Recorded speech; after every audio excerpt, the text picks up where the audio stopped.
Hey everybody, welcome to the 2017 Research Catalog with the Loss Prevention Research Council. I'm Mike Giblin, I'm the Senior Research Scientist here at the LPRC. The purpose of this catalog is to give everybody a sense of what research we've conducted here in 2017. So we have 31 reports that we've finished up. Before reports can be a little bit onerous to go through and read in detail. They're anywhere from a couple pages all the way up to 20 or 30. So today we're going to go through these reports. We're going to do 1-minute video clips for each one, and then we're going to give you guys a little abstract down here in the PowerPoint slide deck that'll give you a chance to get a sense of what we did quickly and easily. And then if you have additional interest, you can either reach out to us, give us a call, or you can check out the full reports in our Knowledge Center. Our Research Holiday Toolbox takes a look at temporary employment. We know that that is an issue during the retail holiday season. So you're hiring a lot of folks that aren't going to be full-time. They're not going to have the same level of commitment to your organization as folks that are full-time, and they'll be more likely to commit deviant behavior. So we've compiled some research that looks at this issue, looks at basically the psychology of being part of an organization that you may not have specific loyalties to. And it looks at ways that you can potentially try to get them a little bit more into your sort of social circle, get them more feeling like they're part of the team, and make sure that they aren't willing to commit theft against you. A big part of that's going to be tracking them throughout time. So you have a lot of folks that are able to kind of just not, they get caught, but they don't ever really have that put on any sort of record. You don't bother following up with recommendations for them, that kind of thing. So this person could have been fired from your top 5 other competitors, and then you end up with them. So a big part is just on the back end, making sure that that you're part of their kind of records once they do commit a crime against you. The role of security is becoming increasingly important in the retail sector. To better assist with security issues and to provide immediate action and support, many companies are adopting the Security Operations Center, the SOC. This survey helps us to better understand the adoption and the capabilities of the SOC. It looks at many different aspects of the SOC, the proportion of the retailers who have adopted it, types of triggering event, average number of staff in the center, and the areas and capabilities retailers have considered adopting. So ORC reported high theft items. This looks at the things that are stolen most, not just in your organization, but among your peers as well. So you're able to kind of benchmark. You get a list of categories. So if you're a pharmacy, if you're a grocer, if you're a DIY store, we break it down in that way so you can see what items are being stolen with other folks and other organizations, and see how you compare to your peers. You're able to get a sense of, we're experiencing more of an issue here than our competitors are, we need to fix it, or we're doing a pretty good job on this category. Employee Package Check Survey Report. Employee theft is a major issue for the retail industry. To mitigate this problem, many retailers implement bag search policies at their facilities to deter employees' theft and to catch perpetrators engaged in theft from the company. This report explores the proportion of retailers who conduct bag search at their facilities, types of facilities where the search is being conducted, the main drive behind the search, and the types of items that are being inspected during a search. Our Apple Power Best Buy Phase 1 report. This takes a look at 4 different peg hook technologies that are meant to protect things like the plugs for Apple iPhones. Obviously, expensive, small, concealable items there. They are a big issue for the folks that sell them.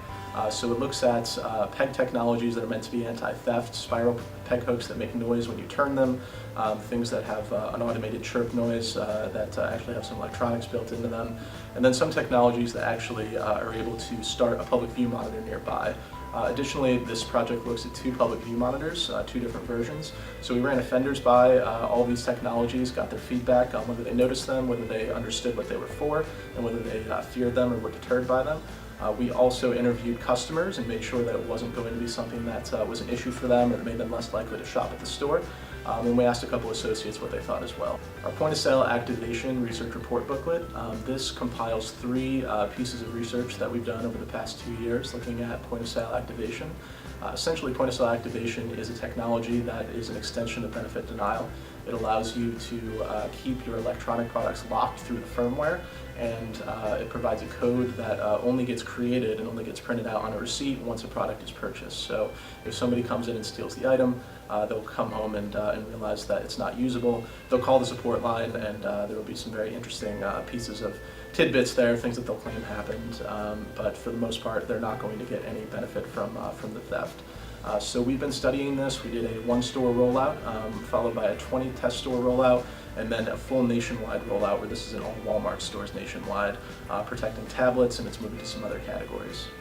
So PoSA Phase 2 specifically looks at the 20-store rollout that we did with point-of-sale activation. So we did a 1-store pilot with this, followed by a 20-store pilot, and then we rolled it out nationwide. We also did some research looking at the box mark that we created for point-of-sale activation, making sure that customers were going to understand that they needed to maintain their receipts because that's where the activation code is going to be placed, making sure that offenders realized that this was a deterrent mark and that anything that had this box mark on it wasn't worth stealing.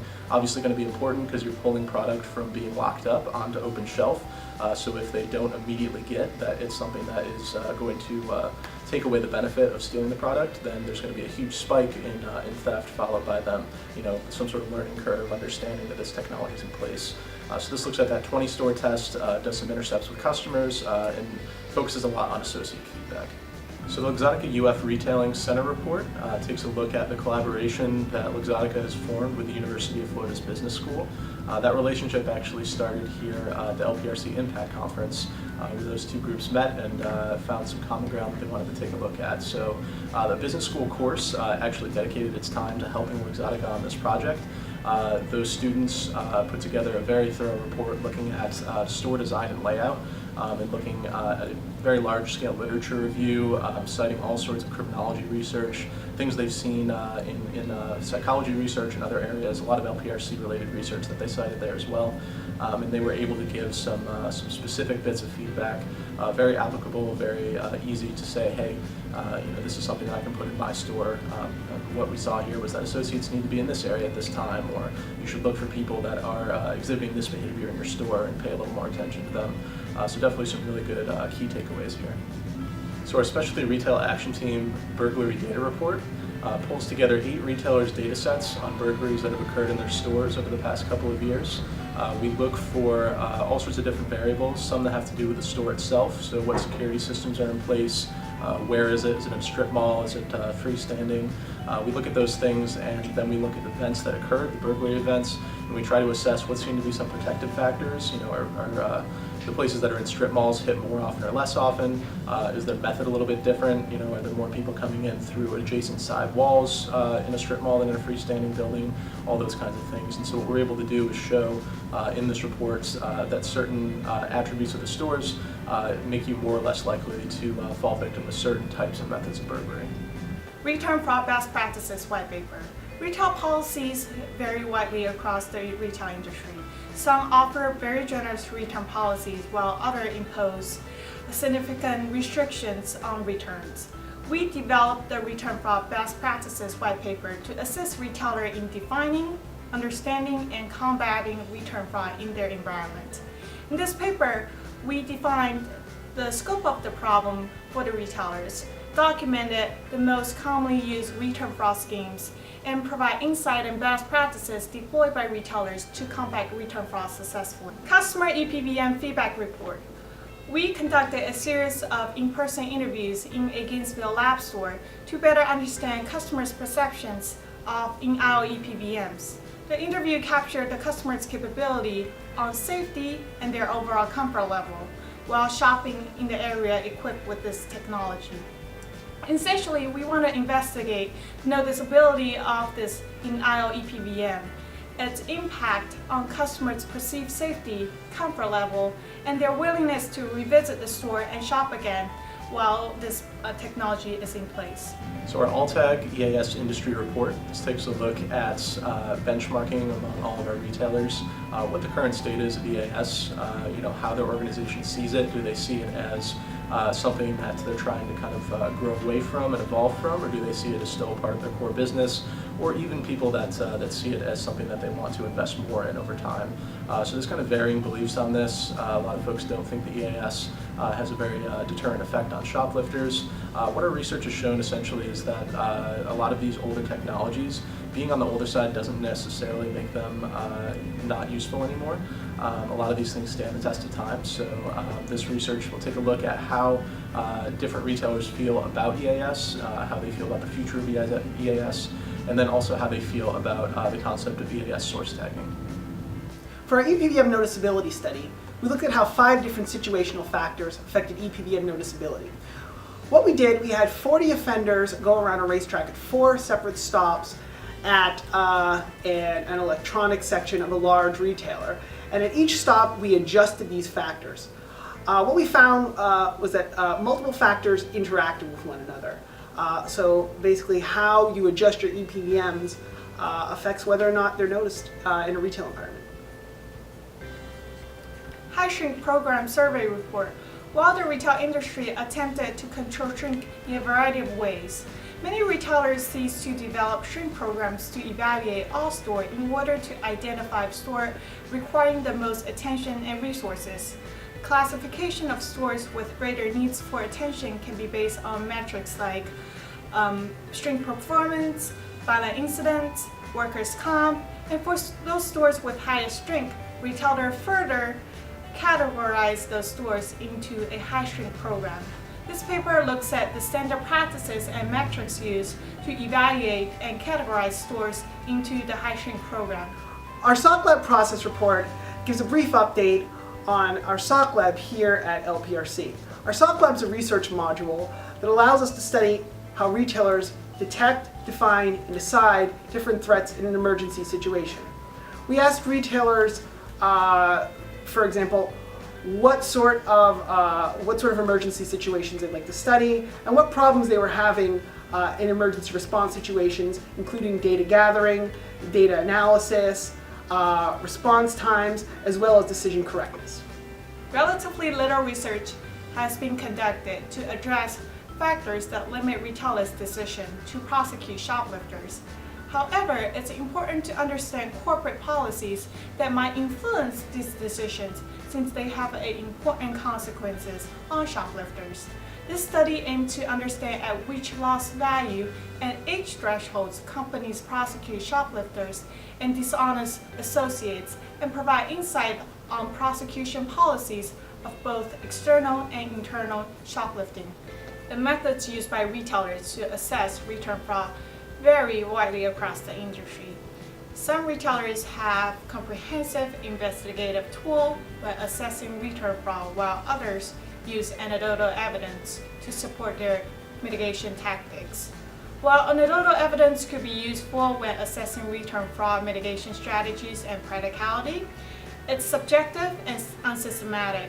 We designed this return fraud survey instrument to gather objective and systematic data that provide empirical support for fraud mitigation program evaluation.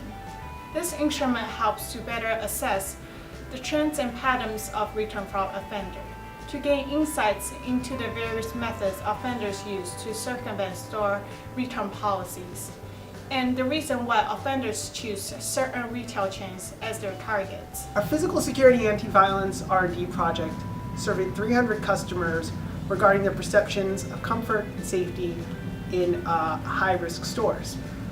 We asked them questions on different anti-violence technologies and whether or not it would affect their perceptions of safety and comfort. We also varied our questionnaire to question some people during the day, during the night, and we also asked questions about the effect of being approached by a panhandler on safety and comfort. The Organized Retail Crime White Paper looks at organized retail crime as a distinct phenomenon and the most recent developments in organized retail crime. This includes stuff like cargo theft, social engineering schemes, and gift card fraud. And it seeks to clarify what organized retail crime is and how law enforcement can better identify it as a distinct phenomenon, as well as identify some telltale signs. Retail organizations often allow vendors, including solution providers, manufacturers, security technicians, and food service workers, access to their facilities. Since vendors may be in direct contact with employees and sensitive information and products, it's the organization's responsibility to evaluate the history of the entire extended workforce that walks through its doors. The survey looks at best practices in implementing vendor package checks policies to weed out individuals who pose a threat to an organization's brand and asset. So a sunglass retailer worked with the University of Florida here, taking a look at basically advertising to millennials, coming up with the best ways to get millennials more involved with their brand, get them into their stores. They first tested whether or not millennials in the Gainesville area knew that this store existed in a mall setting, and a large percentage of them were not aware that this store was in the mall. So that's obviously a pretty major finding. They're first looking for ways to make sure that you know that this store is here, that it's a place that you can potentially shop.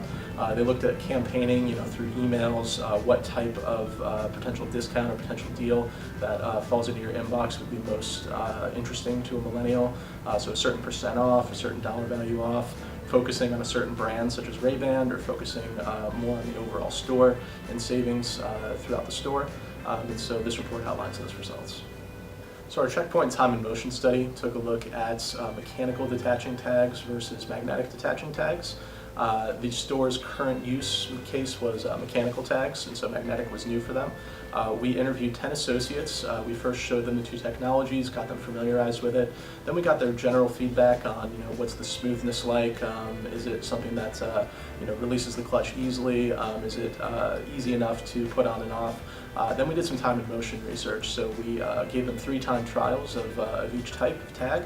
And we got their time on how long it took them to apply the tags and then remove and store the tags. And then we were able to compare that information between the mechanical and the magnetic, and then couple that with their feedback and just kind of their opinion on how they feel about each tag. Our distribution center shrink project, what we do here, most of what we focus on here is more retail store shrink, so we want to sort of expand to the distribution center environment. And what we did, we set out a survey that asked respondents to list all the different factors that may affect shrink in a DC environment. So we're thinking of things like employee tenure, management tenure, security devices that are installed in the DC as well as around the DC. And the ultimate goal of this is to look at how all of these affect distribution center shrink while controlling for the other factors. So how these factors independently affect DC shrink. At this point, we're still in the preliminary phase, so we're gathering some information, and we hope eventually to create a predictive model using this data. For our e-fencing ORC survey, we surveyed 21 of our retail members and got their feedback on what fencing websites they find to be the most critical for them when it comes to making sure that they're monitoring them. So Craigslist is certainly up there. Facebook Marketplace is kind of new to the area, and they're taking a look at that. eBay, all these different places where other items that have been stolen can end up. So the retailers give us feedback on basically ranking those different websites and different apps, and telling us what level of concern that they're facing for each of them. And then we benchmark that, so you can look at this report and get a sense of how you compare to your peers, other retailers, when it comes to what ones are of highest interest for you. The Emergency Event Preparedness Survey, this was part and parcel to our SOCLab project. We wanted to get a better idea of what our retailers are facing in terms of emergency response and emergency event preparedness. So we asked them some questions about how they prepared and how they respond to different emergency situations. This includes things such as armed robbery, as well as active shooter, and in other sorts of situations that retailers may be faced with. The gift card fraud survey benchmarks both fraud issues and best practices implemented in a brick-and-mortar store setting. It investigated things like general practices of gift card restriction and implementations. It takes a close look at the closed-loop and open-loop gift cards and merchandise credit. The security measures deployed by other retailers against gift card fraud, and the use of secondary market for gift card investigation. The idea here is to foster a deeper understanding of best practices and mitigation strategies taken by retailers which others may consider adopting in their own business model and fraud prevention programs. We are offering a merchant training e-learning course to help LP professionals build stronger partnerships with their merchandising team and other business partners in order to jointly lower shrink, improve customer experience, and boost overall company performance.